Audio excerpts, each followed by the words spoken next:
നിങ്ങൾ ഈ വീഡിയോ ഒന്ന് മുഴുവൻ കണ്ടതിന് ശേഷം നിങ്ങളുടെ അഭിപ്രായം ഒന്ന് കമൻറ്റായി രേഖപ്പെടുത്തുക. എനിക്ക് തോന്നിയൊരു സംശയമാണ് ഞാൻ പറയുന്നത്. അതായത് കുറച്ച് ദിവസങ്ങൾക്ക് മുൻപ് ആര് കപ്പടിക്കും എന്ന ഒരു ചോദ്യത്തിന് ഏറ്റവും കൂടുതൽ വന്ന അഭിപ്രായം അനീഷ് കപ്പടിക്കണം എന്നാണ്.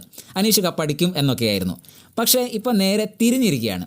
ഇങ്ങനെ തിരിയാനുള്ളൊരു കാരണം എന്ന് പറയുന്നത്, നമ്മൾ ആരായിരിക്കും കപ്പിലേക്കുള്ളൊരു സാധ്യത എന്ന് പറയുമ്പോൾ അനീഷ്, അനുമോൾ അനീഷ് അങ്ങനെ മാറി വരുന്നൊരു സാഹചര്യം ഉണ്ടായി. പിന്നീട് ഇപ്പോൾ അനുമോൾ എന്ന രീതിയിലേക്ക് എത്തുന്ന ഒരു സാഹചര്യത്തിലേക്ക് എത്തി. അത് കഴിഞ്ഞ 2 ദിവസമാണ് ആ ഒരു മാറ്റം സംഭവിച്ചിരിക്കുന്നത്. പുറത്ത് അനുമോളുടെ PR നന്നായിട്ട് പണിയെടുക്കുന്നു, അനുമോളെ PR സഹായിക്കുന്നു എന്നൊക്കെയുള്ളൊരു രീതിയിൽ പുറത്ത് പോയ മത്സരാർത്ഥികളൊക്കെ അവിടെ വലിയ ചർച്ച ഉണ്ടാക്കിയിട്ടുണ്ടായിരുന്നു.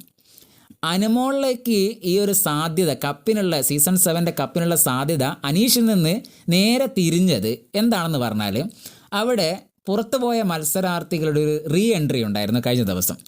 ആ റീ എൻട്രിക്ക് ശേഷം അനുമോളെ വല്ലാത്ത രീതിയിൽ ടാർഗറ്റ് ചെയ്തുകൊണ്ട് അവിടെ ശൈത്യ ആയാലൊക്കെ സംസാരിക്കുന്നുണ്ടായിരുന്നു. ശൈത്യയ്ക്ക് ഒരു കട്ടപ്പ എന്നുള്ളൊരു പേര് മാറ്റിയെടുക്കണം എന്നുള്ള രീതിയിലാണ് ശൈത്യ അനുമോളെടുത്ത് സംസാരിച്ചത്. ശൈത്യൻ്റെ ആ സംസാരങ്ങളൊക്കെ ശൈത്യയ്ക്ക് തന്നെ തിരിച്ചടിയായ രീതിയിലാണ് ഇപ്പോൾ വന്നതും.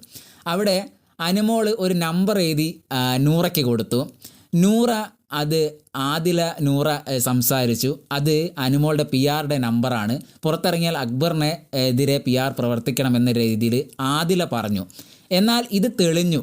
നൂറ ആ പേപ്പർ എടുത്ത് മാറ്റുന്നത്. ഇതോടുകൂടി അനുമോൾ പറഞ്ഞത് സത്യമാണെന്നും ഇവർ പുറത്ത് വന്ന ആൾക്കാരെല്ലാം അനുമോളെ, അതായത് ഭൂരിപക്ഷം ആൾക്കാരും അവിടെ റീ എൻട്രി ചെയ്ത മത്സരാർത്ഥികൾ ഭൂരിപക്ഷം ആൾക്കാരും അനുമോൾക്കെതിരെ തിരിയുന്ന ഒരു കാഴ്ചയും ഉണ്ട് എന്നുള്ള ചില പ്രേക്ഷകരുടെ അഭിപ്രായം വന്നതോടുകൂടി അനുമോൾ മൊത്തത്തിലേ അങ്ങോട്ട് എന്തായി ഒരു ഭയങ്കരമായിട്ട് ചർച്ച ചെയ്യപ്പെട്ടു. അനുമോൾക്ക് ഒരുപാട് വോട്ട് വരുന്ന, പ്രേക്ഷകരുടെ ഒരു വോട്ട് കിട്ടുന്ന ഒരു സാഹചര്യത്തിലേക്ക് എത്തി. അനീഷിന് കപ്പ് കിട്ടാനുള്ളൊരു സാധ്യത അവിടെ മങ്ങുകയാണ്. ഇപ്പോഴും ഞാൻ പറയുന്നു, വളരെ അതായത് ഒന്നും പ്രവചിക്കാൻ പറ്റാത്തൊരു സ്റ്റേജിൽ തന്നെയാണ് ഇപ്പോഴും. എന്നിരുന്നാലും അനീഷാണോ അനുമോളാണോ അനീഷാണോ, അനീഷിന് ഉറപ്പിച്ചൊരു സാഹചര്യത്തിൽ നിന്ന് അനുമോളിലേക്ക്, അതായത് അനുമോൾക്കും കൂടെ അതേ ലെവലിൽ സാധ്യത ഉണ്ടെന്ന് ഊട്ടി ഉറപ്പിച്ചത് പുറത്തുനിന്ന് വീണ്ടും റീ എൻട്രി ചെയ്ത മത്സരാർത്ഥികളുടെ ഒരു പ്രകടനം തന്നെയാണ്. എന്താണ് നിങ്ങൾക്ക് ഇതേക്കുറിച്ചുള്ള അഭിപ്രായം?